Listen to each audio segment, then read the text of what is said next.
Okay, so I've gone through question 15 and I've decided to write down the information that is there and that is available for question 15, right? So you do the same thing, you read through the question, you put your variables, then until you arrive at this particular point, right? So when you are here, right, first thing that you want to do is, right, let's see. First thing that you want to do is, you want to calculate, right, in the question, you want to calculate what the value of I is, right? And that we want to calculate because that is what is going to give us our nominal rate first of all, right? Okay, so it's going to be quite a long video as well. Just two methods. I'm going to do it with this method and the simple interest method, right? So let's go through it.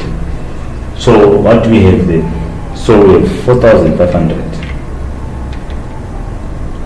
right? Plus or minus, that's your present value. We have 730, that's your N. Then you have 2 years, right? Then you have your future value, so that is 52, right? 68.24. That's your future value. Then what you're looking for is the interest, right? So the interest, you get this. So that you get for the interest, right? So we have your 0.02159 is equal to your rate over your M is 365. So to get your R, you basically multiply that by 365. Just come and say times 365. So you have it as 7 point. Your rate is 7.818. That's basically your rate, right? But it's not your effective rate. Be very careful. That's not your effective rate. Because if you go through your answers, I'm sure that answer will be there, lurking somewhere. Okay, it's good that it's not there, right? So that's your rate. So after you found your rate, the next thing that you need to look for is your effective rate. How do you get your effective rate? So you do what you did in the previous questions, right? That's your rate.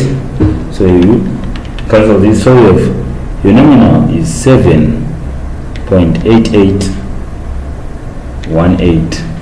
Second function, nominal, right? Your period per year, you have 365. Second function, periods per year. Then you're looking for effective. So for effective, we have 8 point, right? So the effective is equal to 8.1998, which is basically 8.2%, right? It's basically 8.2%. That's for question 15, right? And that will give you option. It will give you option number 3. So this is the first time you see option number 3, right? This is the first, oh, it's actually the second time, right? Because for question 14 it was option 3. This one is also option 3. Right. Which other method was I talking about that we could actually employ? Right. You know what they say effective rate, right? What happens if you say, okay, effective rate over 1 year, right, is the same as saying you're using simple interest, right? They want to find out, right, what is the simple interest rate. Okay. So if I try that, let me just try that before I run, because it's just an experiment. Otherwise I'm going to want the last question, right? So I will have 5268.24 is equal to, right? Because I'm using that formula, right? So if you calculate, you know, if you've been with me, you know where this is coming from, right? 1 plus, right? My rate that I want to calculate is unknown, times my time, which is 2. Shift solve 0 equals, right?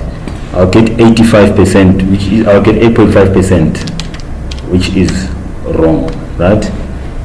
This 8.5% is incorrect, right? So you look at the question, right? The question had said the effective interest rate over this period is, so we'll take option 3, right? That will give us option 3. So thank you for watching this video, and all the best. So, okay, before I dismiss that, this is the last question. So, as I was saying, if there was any problem in tackling any of these questions, what you basically need to do is to contact me, get my details, contact me, and we can discuss further. Thank you.